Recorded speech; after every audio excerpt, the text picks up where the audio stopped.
Asyhadu an la ilaha illallah wa asyhadu anna Muhammadan abduhu wa rasuluh la nabiyya ba'da. Allahumma shalli ala sayyidina Muhammad wa ala ali sayyidina Muhammad. Rabbi shrah li sadri wa yassir li amri wa hlul 'uqdatam min lisani yafqahu qawli. Amma ba'du. Yang saya hormati petugas monitoring dan evaluasi dari Kementerian Pendidikan, Kebudayaan, Riset dan Teknologi Republik Indonesia. Yang saya hormati Bapak Kepala Bidang Pendidikan Dasar Dinas Dikpora Kabupaten Dompu. Yang saya hormati Bapak Kepala Seksi Kurikulum Dinas Dikpora Kabupaten Dompu. Yang saya hormati pendamping lapangan program organisasi penggerak dari Kemendikbudristek RI. Yang saya hormati Ketua Yayasan Al-Fat Dompu selaku Ormas POP di Kabupaten Dompu. Yang saya hormati Bapak Ketua POP Bapak Sahudin, dan yang saya hormati pula Bapak Ibu Kepala SDN 10 Kilo, dan yang saya banggakan rekan saya guru di SDN 18 Kilo. Terima kasih atas kesempatan yang diberikan untuk memberikan gambaran tentang kegiatan diklat yang kami ikuti dan bagaimana implementasinya serta manfaatnya dalam kegiatan pembelajaran kami di sekolah.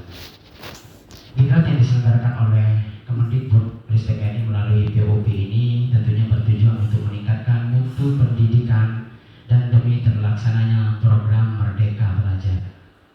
Diklat ini tentunya sangat bermanfaat bagi kami selaku tenaga pendidik untuk meningkatkan kompetensi-kompetensi kami, baik yang berkenaan dengan kompetensi pedagogik maupun kompetensi profesional. Karena di dalam kegiatan ini, pada saat kami mengikuti diklat, narasumber yang dihadirkan memang orang-orang yang sudah berkompeten di bidangnya.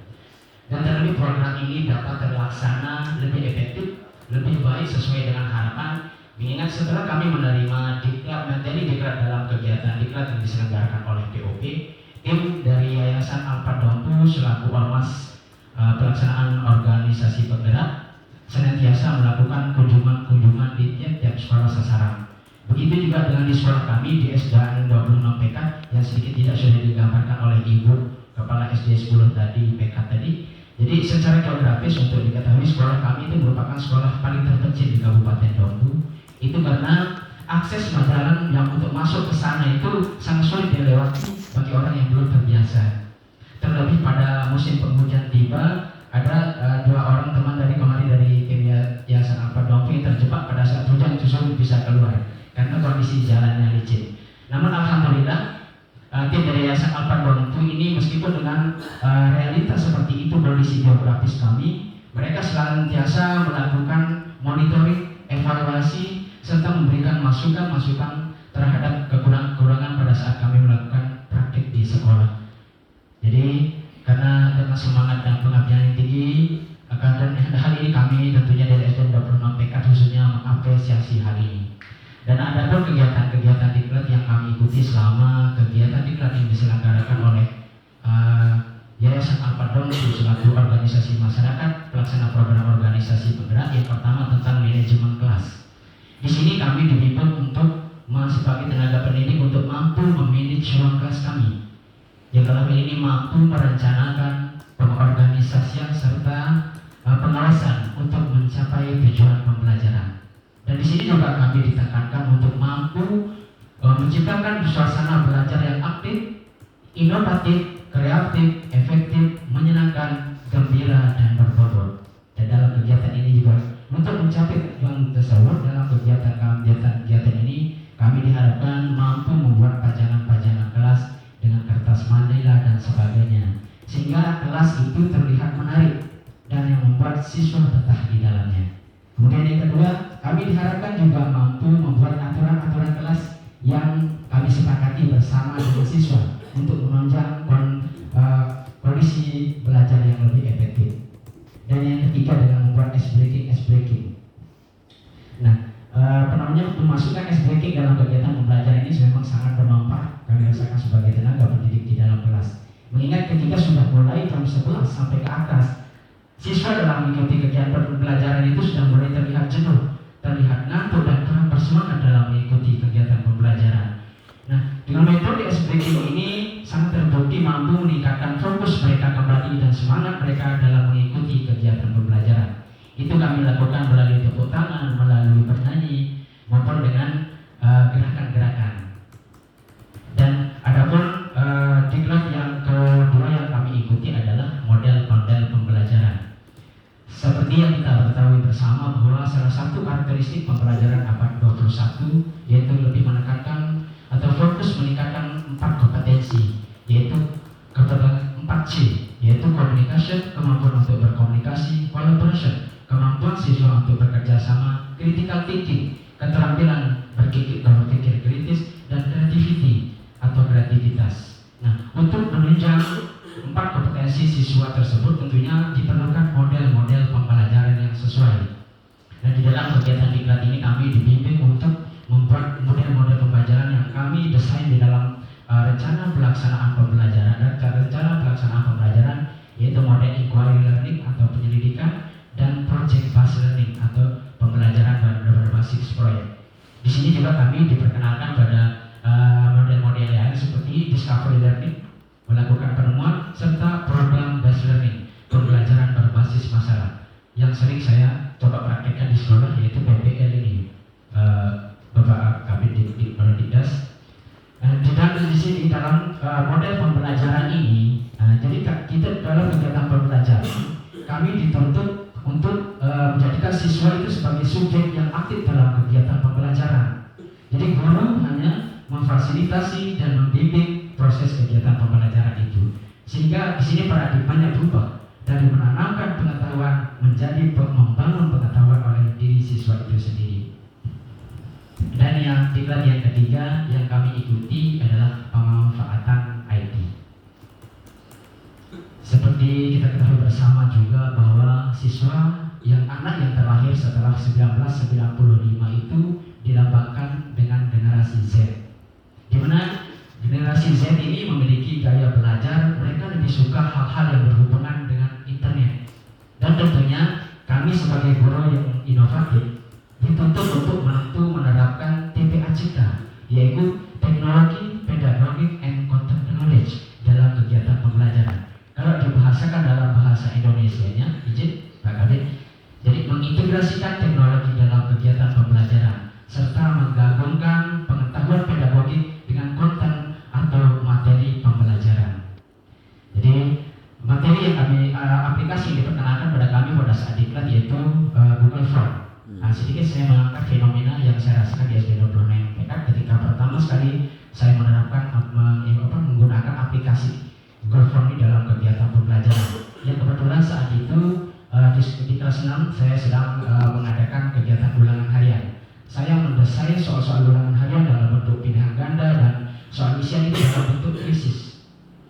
Nah, ada 3 hal yang saya petik dalam kegiatan pertama sekali saya mencoba ini dari Bapak pendamping.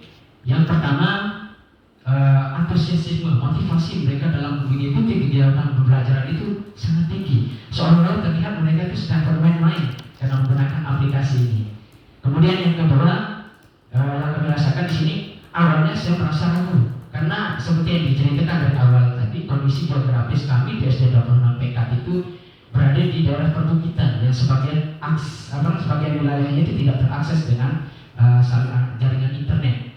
Awalnya saya ragu mereka akan bisa bagaimana caranya menggunakan WA, membuka link, mengisi jawaban-jawaban dalam bentuk kuisis. Ternyata setelah pertama saya praktekkan, mereka tidak bertanya. Ternyata mereka langsung mengerjakannya seolah-olah mereka sedang main game. Itu fakta yang kedua saya rasakan. Kemudian yang ketiga, manfaat yang saya rasakan dari penggunaan Google Form ini efisiensi waktu.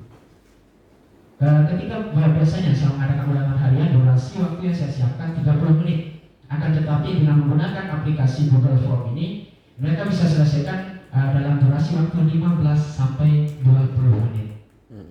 Kemudian aplikasi berikutnya yang diperkenalkan dalam kegiatan diklat ini adalah Canva. Jujur kami di SD 26 TK lagi-lagi diangkat kejadian daerah terpencil, itu kami baru belajar bagaimana menggunakan PowerPoint, mengoperasikan PowerPoint itu untuk dijadikan media pembelajaran. Nah, alhamdulillah dalam kegiatan ini kami diperkenalkan lagi dengan aplikasi baru yang tentunya yang memiliki elemen-elemen yang lebih dijadikan sebagai media pembelajaran, yaitu Canva. Jadi materi selanjutnya yang kami ikuti adalah assessment. Di sini fokusnya kami dibimbing bagaimana kami selaku tenaga pendidik di SD 26 PK itu mampu untuk membuat asesmen dalam bentuk asesmen formatif dan sumatif sesuai dengan tahapan-tahapannya atau sintak-sintaknya. Kemudian berikutnya tentang literasi numerasi. Jadi salah satu kelemahan generasi Z ini Pak David seperti yaitu mereka tidak suka belajar dengan membaca teks-teks yang panjang maupun mendengar ceramah yang terlalu lama dari guru dalam kegiatan pembelajaran. Nah, penggunaan pola literasi dan numerasi sebagai media pembelajaran yang kami dapatkan dari kegiatan diklat ini sangat membantu kami meningkatkan kemampuan literasi dan numerasi siswa kami di SDN 26 PK. Dan adapun yang terakhir, kegiatan diklat yang kami ikuti yaitu karakter building. Pertama, mohon izin saya angkat dulu apa harapan dari Bapak Wakil Bupati Dompu pada saat menyampaikan sambutan pidatonya pada waktu seminar dan penutupan VOP pada bulan Juni itu. Dalam pidatonya, beliau mengharapkan kepada tenaga pendidik dan sekolah umumnya untuk tidak hanya mengejar tingkat kompetensi masalah knowledge-nya atau pengetahuannya juga, akan tetapi juga lebih menitik beratkan kepada attitude-nya atau pendidikan karakternya. Memang seperti kita rasakan tantangan moral anak kita ke depannya itu lebih kompleks, karena bukan hanya berkenaan mereka dengan dunia nyata, mereka nantinya akan lebih banyak berinteraksi dalam dunia maya, dalam sosial media. Nah, saya angkat ini fenomena yang saya rasakan ini Pak Kabit Dikpora di SDN 26 PK. Kebetulan saya langsung tinggal di sana, dulu memang asli di sana saya asli suku Sasak, tinggal di sana. Selain di sekolah, saya juga aktif membina kegiatan remaja-remaja di kampung. Sehingga nomor handphone saya sudah hampir diambil semua oleh anak-anak yang ada di sana. Nah, mungkin karena dia sudah pegang nomor HP saya, dia masukkan ke dalam komunitas mereka yang lebih besar. Saya kaget awalnya, kok saya dimasukkan dalam grup apa? Yang saya lihat pesertanya itu relatif umurnya SMP sampai tingkat SMA. Tapi saya ikuti dulu bagaimana kegiatan mereka anak muda zaman saat sekarang ini. Nah, ada sesuatu hal yang sangat memprihatinkan yang saya temukan di situ. Jadi ketika mereka melakukan komunikasi baik laki dan perempuan, kata-kata kotor, kata-kata dalam tanda kutip di sini kata-kata vulgar itu sudah menjadi bahasa keseharian mereka. Jadi sudah biasa mereka ucapkan. Dan apabila hal ini kita biarkan, akan jadi apa generasi kita berikutnya? Nah, mengingat di usia sekolah dasar ini siswa jadi lebih banyak mengalami proses tahapan perkembangan mental yang tingkat pertama, yang menurut para ahli proses tersebut dinamakan proses natural. Dalam proses natural ini nilai-nilai yang terbangun, jadi karakter yang terbangun dalam diri siswa itu sangat dipengaruhi oleh faktor eksternal atau di luar dirinya, seperti lingkungan keluarga, lingkungan tempat bermain, kemudian sekolah. Nah, jadi untuk itu merupakan kewajiban kita memberikan nilai, membangun nilai-nilai yang baik, nilai karakter yang baik ke dalam diri siswa sejak usia SD ini untuk membentuk kepribadian mereka ke depannya. Jadi itulah gambaran singkat tentang diklat-diklat yang pernah kami ikuti dan bagaimana implementasinya di lapangan serta manfaatnya kami rasakan pada kegiatan pembelajaran. Dan terakhir, terima kasih tentunya kami haturkan kepada pihak Kementerian Pendidikan, Kebudayaan, Riset dan Teknologi Republik Indonesia atas terselenggaranya program ini. Terima kasih juga kami haturkan kepada Dinas Dikpora Kabupaten Dompu karena telah merekomendasikan salah satu sekolah kami menjadi sekolah sasaran program organisasi penggerak ini. Terima kasih juga kami haturkan kepada pendamping lapangan Bapak Khairul Amar yang selama ini telah setia mendampingi kegiatan POP ini. Terima kasih juga kami haturkan kepada Yayasan Al-Fard Dompu selaku organisasi masyarakat pelaksana program organisasi penggerak. Jadi harapan kami terakhirnya tentu seperti yang disampaikan tadi, mudah-mudahan program ini dapat berlanjut. Mungkin itu bagaimana kodenya, dan ini untuk menurut usul saya salah satu usul saya Pak Kabit, kalau boleh selama ini kegiatan guru-guru SD di Kecamatan Pekat itu jadi penyampaian materi-materi baru, kurikulum baru itu banyak disampaikan oleh KKD. Jadi melalui pihak dinas Dikpora nanti yang mewadahi, yang memediasi untuk melaksanakan kegiatan, untuk sharing, kita berbagi masalah ilmu yang kami dapatkan dalam kegiatan diklat yang diselenggarakan oleh POT ini.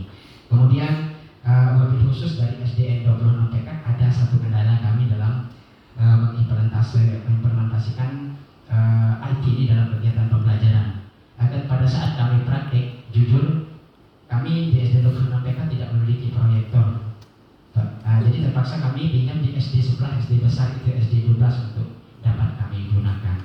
Jadi terima kasih, demikian yang bisa saya sampaikan. Terima kasih atas segala perhatian. Mohon maaf atas segala khilaf dan kekurangan. Wallahul muwaffiq wal hadi ila sabilir rasyad. Wassalamualaikum warahmatullahi wabarakatuh.